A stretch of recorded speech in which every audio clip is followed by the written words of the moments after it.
A'udzu billahi minasyaitonir rajim. Bismillahirrahmanirrahim. Bermula. Bab bermula langsung. Bermula wajah menafikan tiap-tiap daripada zuhul dan ghaflah. Bagi iradah itu bahwa keduanya menafikan bagi ilmu. Dan tiap-tiap barang yang ada ia menafikan bagi ilmu, niscaya ada ia menafikan bagi iradah. Maka keduanya itu menafikan oleh keduanya. Bagi iradah dengan wasitah menafikan oleh keduanya bagi ilmu. Dan katanya au bita'lili au bittabai, artinya atau menjadikan ia dengan ilat atau dengan tabiat. Dan makna ilat itu bahwa jadi daripada sebab sesuatu itu oleh suatu yang lainnya daripada ketiadaan, bahwa ada ia baginya iradah dan ikhtiar padanya dengan tiada berhenti atas wujud syarat. Dan ternafi mani' dan misal yang demikian itu bagi orang yang berkata dengan dia qabbahumullah, seperti barang yang sabit pada gerak anak jari serta gerak cincin. Maka bahwa gerak jari itu daripada mereka itu ilat bagi gerak cincin, dengan makna bahwa gerak jari itu memberi bekas pada gerak cincin, akan sebagai memberi bekas ilat daripada ma'lul. Maka berkata mereka itu, bermula Allah Ta'ala itu mengadakan gerak jari dan anak jari itu mengadakan gerak cincin, dan menamai oleh mereka itu akan zat Tuhan kita itu ilat bagi segala ilat barang yang tersebut itu. Ya, kita baca satu lagi itu. Dan makna tabiat itu bahwa jadi daripada suatu itu oleh suatu yang lain. Bentarlah, kita jelaskan satu-satu dulu ya. Ini ada istilah dalam tauhid namanya ta'lil. Ta'lil itu ilat. Ilat itu menyebab harganya orang Aceh sebab, alasan. Semua yang gerak di dunia ini punya alasannya. Bahkan hadirnya kita juga ada alasan. Itu ilat namanya itu. Kemudian kan ilat itu ada karena ada sebab. Jadi dia itu hadir ilat karena ada sebab. Contoh, kenapa harus turun hujan? Apa alasan hujan harus turun? Ya pasti ada sebabnya. Ya salah satu sebabnya terjadi kekeringan, maka hujan harus turun. Nah itu ilat, hujannya itu ilat, alasan kenapa hujan turun. Sebabnya adalah kekeringan, kehausan, kekurangan air. Itu dia. Maka ilat itu, sebab itu Allah yang mengatur, bukan kita yang mengatur. Jadi kan ada satu logika yang insya Allah nggak rumit ya, saya ingin jelaskan. Bayang-bayang manusia itu kan berasal dari manusianya. Mana mungkin bayang-bayang itu muncul kalau tidak ada manusianya? Atau menunggu mandum yang kita nyokalon, baik tumbuh-tumbuhan kah ataupun benda, ini kena bayangan. Ya kan? Baik tekennya macam tu, contoh lagi HP. Nyaka HP nak bayangan, hanya bayangan dia. Jadi hakikat bayangan itu pada dasarnya itu bukan hadir karena kitanya. Kenapa ada alasan bayangan? Ya sebabnya ada yang memberi benda terhadap bayangan. Mesti lagi berarti ilun berarti. Hei Duku Habibi, pakana bayangan? Kana nadon. Berarti bayangan itu alasan, sebabnya ya saya. Nah, gitu ya. Cuman pernah yang menjadi masalahnya, itu bayangan itu muncul dia karena kita, atau dia muncul bukan karena kita? Ini pertanyaan sederhana, tapi jawabannya agak payah ucur. Ya, saya mau pakai logika singkat aja untuk menggambarkan yang saya baca tadi. Nanti kita akan beralih atau ada keterhubungan erat pasti dengan kudrat Allah. Jadi pertanyaan kecilnya, bayang-bayang kita, kita pakai bayang dayung mendung, atau mandum lah bayangan, ataupun tulis nah bayangan meja, nah bayangan mandum nah bayangan. Kemudian kita pakai dayung mendung aja. Contoh ni, bayang-bayangan kita ini itu hadir karena kita ada, atau dia hadir bukan karena kita? Oke, misalnya jawaban dia hadir bukan karena kita. Untuk apa kita? Untuk apa kita sehingga dia hadir? Tentu dia nggak mungkin hadir kalau nggak ada kita. Jadi logika kita memaksa bahwa bayang-bayang itu harus ada kita, baru ada bayang-bayang. Sekarang jawaban yang lain, bayang-bayang itu hadir karena ada kita. Kalau itu jawabannya, maka kita adalah wujud pasti yang menghadirkan bayang-bayang. Itu nanti akan merembes kepada logika-logika lain. Contoh misalnya, di mana kehendak Allah di situ?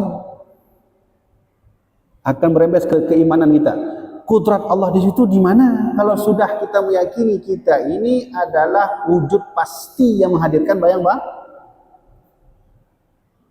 Sedangkan jawaban mudah gimana? Menyo bayang-bayangnya ditubit dari kan dari kita nyo, maka untuk punah dia. Ini kan bertentangan ni. Bak sabah sisi kita nyo akan melangih iman. Bak sabah sisi melangih muakai dia. Berarti benar-benar untuk puakai yang Allah ciptakan dalam tubuh ni. Dah lain lagi kan? Nah, ini adalah gambaran umum dari yang lo jelaskannya. Menyobak dayah lo tumubunnya, mungkin kan lagi nyo. Karena hidayah kan ada dasar-dasar istilah tauhid yang mereka sudah hafal. Maka penjelasan enggak begini. Bisa kita jabarkan dengan istilah yang mereka gunakan. Jadi lebih menusuk ya. Mamunya kita nyobot lagi yang rupa, hanjit lagi ala dayah tak pakai. Jadi saya pakai ibarat umum saja. Nah, itu penjelasannya. Ada ilat, ada sebab. Sebab nak ada kalau nak ada ilat. Ilat pun nak ada kalau enggak ada sebab, saling terikat. Punya bahasa mengaji benar boleh juga. Ada bayangan, ada kita. Ada kita, pasti ada bayangan. Kemudian logika apa? Logikanya kata main tauhid lah. Logika kan begitu. Ini juga menepis cara seperti ini, menepis logika ateis. Kalau suatu saat nanti kita bertemu dengan ateis menyerang kita, menyerang keimanan kita, balas dengan itu. Gimana cara balasnya? Sebelum kita memulai diskusi, saya mau tanya, bayang-bayang itu muncul karena kitanya atau dia muncul karena yang lain? Sudah pasti ateis akan menjawab bayang-bayang akan muncul karena kita. Ya gitu ya? Nah gitu.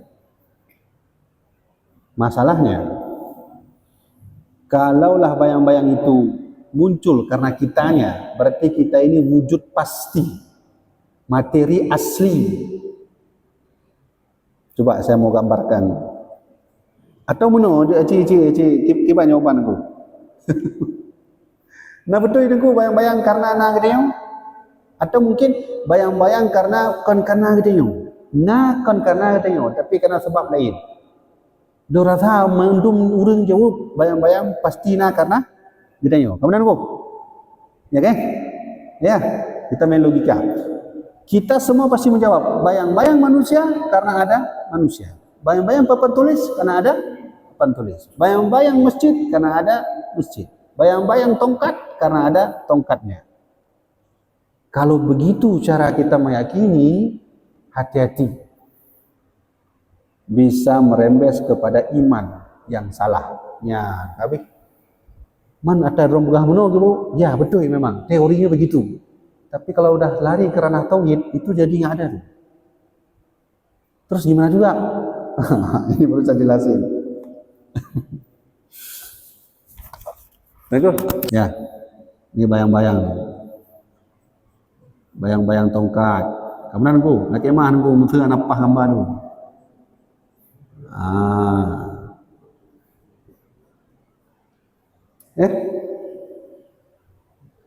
Pertanyaannya simpel aja dari gambar ini. Apakah bayangan ini berasal dari ini? Bayangan tongkat berasal dari tongkatnya,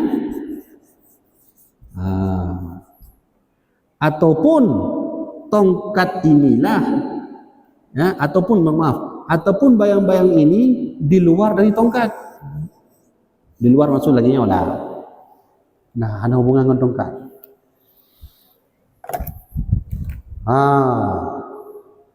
Oke, bahasa tauhidnya apa? Bahasa tauhidnya ini disebut dengan ilat. Nah, ini disebut dengan sebab. Tapi urun-urun ni hanapunya, hanap tak fokus ini hanapu. Punya pengajian dayahnya harus mufum, yang lagi yang rupa harus mufum. Jadi yang hanapu, dia fokus baknya macam. Pertanyaan mudah. Nah, ini bayang-bayang ini berasal dari tongkat atau dia berdiri sendiri? Ya, kayak gitu kan? Oke, gimana itu jawabannya? Baik, kita jawab ya. Ada yang terlupa di sini. Ada yang terlupa dalam teori ini. Dalam konsep ini ada yang terlupa. Kita pakai logika dulu, nanti baru pakai tauhid. Logika yang sesuai dengan tauhid ya. Apa yang terlupa di sini? Ini dia. Ini yang orang lupa. Yang membawa efek besar hadirnya bayang-bayang ya. Ya kan? Coba ini nak ada. Cahaya kalau nak ada, nggak akan ada bayang-bayang. Yang mana aku? Ini logika. Nanti kita masuk ranah tauhidnya. Ini cara menepis. Makanya perlu ada buat tauhid lagi. Karena yang lagi yang rupa bisa kita menepis logika ateis ketika mereka menyerang Islam. Itulah sebabnya pengarang kitab ini menjelaskan minimal satu kampung harus punya ulama dayah yang mufum lagi. Fardu kifayah menyuhana yang dosa mendung di kampungnya. Untuk menepis ajaran seperti itu. Ulama yang pandai begini, sebelum Iskandar Muda namanya Syekh Hamzah Fansuri. Itu logikanya itu kuat. Nanti kita belajar kitab beliau Hamzah Fansuri tentang ini ilat nih. Jadi secara logika kita lupa bahwa menghadirkan bayang-bayang ini itu bukan tongkatnya, tapi hakikatnya cahaya. Kalau cahaya tidak ada, bagaimana hadir bayang-bayang? Menyana peti lampu kecil tiap. Dia drone mandum dah bayang-bayang ku. Menyalun mungkin kena lundong ini. Dia mandum drone dah bayang-bayang. Tapi andai tapi mati lampu, mana ada ni? Gak ada. Secara logika saja, teori semacam ini salah besar. Bahwa pada dasarnya bayang-bayang hadir bukan karena manusianya, bukan karena tongkatnya, tapi karena cahayanya. Kita lanjut lagi logikanya. Terus cahaya ini dari mana? Macam-macam jawaban. Ada dari lampu, ada dari matahari, kan? Kita sebut aja lah. Lampu kah, matahari kah, senter, lilin, panyot, macam itu. Panyot ini kan, ini dia. Kita balik lagi, kita lanjut lagi logikanya. Terus asal ini semua ini, cahaya yang berasal dari sini, itu dari mana asalnya lagi? Ini kan lari lagi logikanya ini. Ya kan? Oke. Kalau kita mau telusuri ini lebih dalam secara tauhid, kita ada masuk ranah tauhid. Yang tadi logika saja, udah masuk ranah tauhid. Kalau ini kita ambil ke ranah tauhid, dia ini jadi hilang. Nggak ada itu. Ini nggak ada ini nggak ada juga. Ini nggak ada juga, ini nggak ada juga. Wah, kok bisa gitu? Tunggu, nggak paham kami. Kalau masuk ranah tauhid, hilang itu. Anali yang nunggu, ini anali yang mendung anali. Ya kan? Kayaknya kamu mang nih, gimana cara? Gimana tuh? Kalau masuk ranah tauhid, sekarang kita mau bahas dulu. Oke, anggap saja kita mau gabungkan. Kok bisa tauhid menjelaskan semua ini? Tidak ada.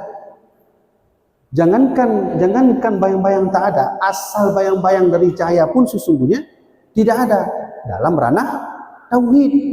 Nah, sekarang ayo kita hubungkan tauhid dengan logika atau sains. Sains modern. Logika, sains itu kan hadir karena hasil logika manusia sehingga jadi sebuah ilmu pengetahuan. Kita mau sandingkan tauhid dengan logika. Bagaimana penjelasannya bahwa cahaya yang sesungguhnya itu tak ada? Kenapa saya ambil alih logika? Sebab nyo adalah cara untuk menepis ateis. Nyo kita nyuri Islam sama-sama, anak pakai nyo. Kamu nunggu. Hai, tanya sama-sama kita iman pada Allah. Kau yang nama iman pada Allah, mandum iman pada Allah. Lu rasa truk menok aja. Kawin. Sampai sini selesai. Kamu percaya? Percaya. Selesai. Tapi yang seperti ini nggak bisa dihadapkan tauhid kepada orang ateis. Ateis nggak sampai kapanpun nggak akan percaya Tuhan. Siapa ateis itu? Tunggu. Komunisme. Komunisme itu ateis itu. Yang kali belum bahas surahnya, yang berasal dari Karl Marx, kemudian Lenin, Stalin, Mao Tse-tung, itu komunisme. Sudah ya, sudah. Sekarang kita mau fokus dulu antara tauhid dengan logika. Ini panjang penjelasan, lu kena jelaskan nyo atau nanti. Nah, kita pakai ranah tauhid dengan logika. Nah, sudah. Dan nak teringat dengan watelun surah tapi tentang sabuh ayat. Nak teringat dulu.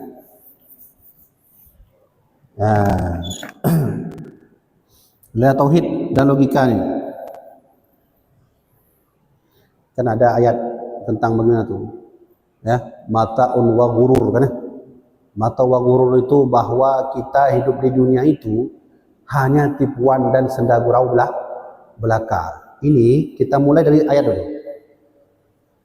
Gurur. Ada kalimat dalam Quran itu gurur. Gurur itu artinya tipuan. Hidup di dunia itu hanya tipuan. Berarti selama ini kita dibohongi. Artinya nanti tersambung dengan bahwa ini sebenarnya tidak ada. Oke, saya mau pakai logika kecil. Coba kita mulai dari awal. Bayang-bayang. Ini ya. Bayang-bayang. Sudah? Dia hadir karena cahaya. Dari mana kita bisa lihat bayang-bayang ini? Tentu karena cahaya. Oke. Cahaya itu bagaimana proses masuknya ke mata? Tentu kita bisa menghadirkan bayang ini, bisa melihat karena melihat cahaya. Kita melihat itu karena ada cahaya. Sehingga muncul bayang-bayang. Contoh dulu. Dan nangkalnya kan? Ya kan bayang-bayang. Oke, pertanyaan kecilnya, kamu bisa melihat bayang-bayang itu? Bisa. Kenapa bisa? Karena ada cahaya. Berarti selama ini kita melihat bayang-bayang ini itu karena bantuan cahaya yang masuk ke mata. Sebab orang buta tidak bisa lihat. Kan gitu ya?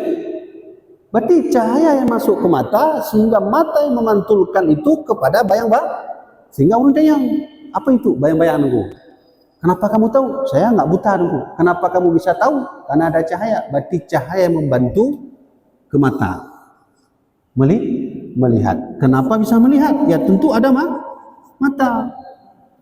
Oke. Ini mata kita. Cahaya kalau masuk ke mata ini, saya bahas ilmu biologi sikit walaupun tu maaf musnah salah tegur saya. Cahaya ketika dia masuk ke dalam mata, dia mengandung enzim. Cahaya ketika dia masuk ke mata, dia mengandung enzim khusus. Enzim khusus itu bentuk vitamin yang masuk ke mata. Jadi ketika proses rincinya yang jadi masalah, cahaya ketika masuk ke enzim ini perubahan zat. Ketika sudah berubah zat, berarti hakikat cahaya hilang sebab dia sudah jadi enzim. Enzim ketika masuk ke dalam mata, dia berubah lagi sehingga nanti enzim ini berada di sisi sebelah belakang otak.